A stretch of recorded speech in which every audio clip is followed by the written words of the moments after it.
Welcome future developers. Today we shall talk about another topic, and it will be the operators. You are already familiar with some from your math lessons. In game development or development in general, these are the tools how you can manipulate game stats, calculating scores or adjusting player position. Let's start with arithmetic operations. The basic four are addition, subtraction, multiplication, and division. Addition can be used to combining points, increasing your health, something like that. Subtraction can be used to decreasing your health in case of combat or some injury. Scaling can be used in adjusting the difficulty, for instance, like how difficult the bosses are. You can have some stats for a particular enemy, and based on the player level, you can multiply the stats by 0.2, 0.3, 0.4, whatever you want. The division can be good for distributing resources or for calculating averages or percentage. For instance, you want to show the health bar, and it shouldn't matter how much health the player has, right? If the health bar is full, the player has 100% life. It might be 50, 60, 100, but still 100%. When the bar is in the middle, it should be 50%. However, we have more than these four operators. The advanced one can be float division. These are used when you need to compute a position in a grid or something like that. Second is modulus, and that's something like leftover after division.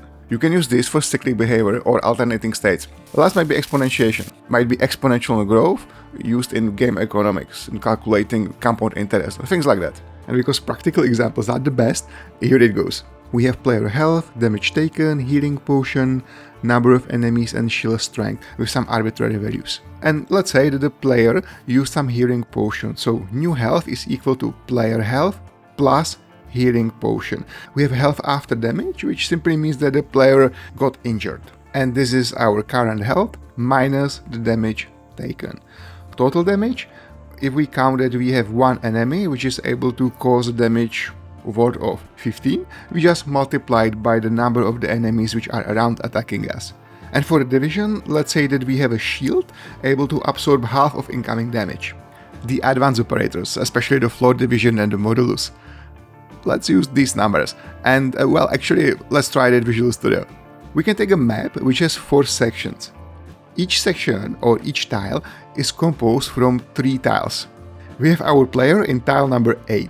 Here you can see a visualization. Float division is an operator we can use to compute the current section we are in, the current bigger tile, and that's player position / tile size. Position within a tile, let's say the subtile, can be player position modulo tile size. You can see how these operations are complementary. 8 divided by 3 is 2, and 2 as a leftover.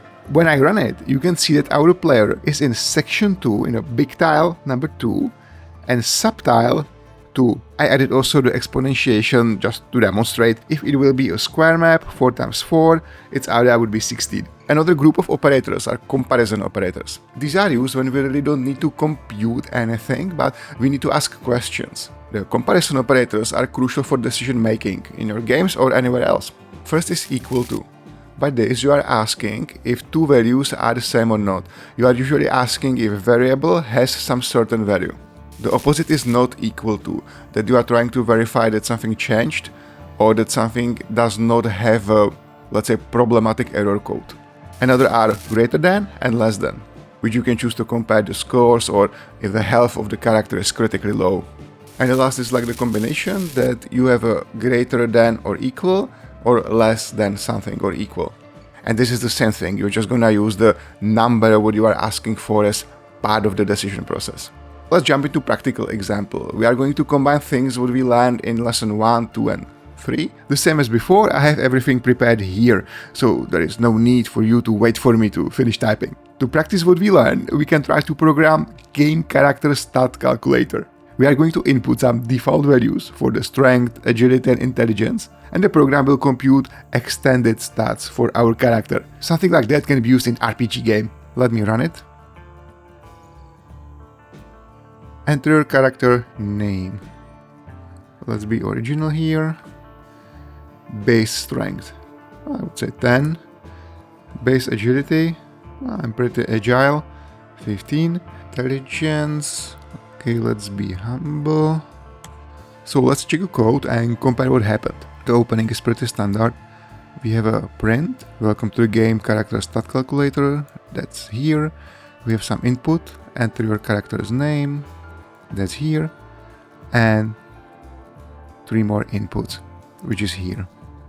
You can see that whatever user writes is going to be converted to integer. So values in these variables will be in fact numbers. We talk about variables and data types in lesson 2, as you can see here in a comment. And when we have the inputs, we can make some interesting computations. I want to derive health. And let's say that the health will be dependent on our base strength. In case of our game, it might be strength times 10, which is 100. And let's say that our game character will be magician, so we have mana computed as intelligence times 5, and the last one, some power we are going to use for attacks, which is base strength plus base agility. The math what you can see here is alpha and omega of many games. The formulas behind the games are frequently the main things which already distinguish one from the another. You can experiment with these constants as you wish, with the computations. There are many ways how to do it. Here we are printing out the summary. And now we have more things. Let's say that I'm interested what is the summation of all the base stats. I can get it as strength plus agility plus intelligence. For some reasons, for the game purposes, I might hold somewhere the total number of points spent to boost these stats. I can be interested in average value for 1, what I can use later to differentiate stats which are higher than the average. Here is print for the analysis I just computed. And you can also see line where I have strength minus agility, so minus 5.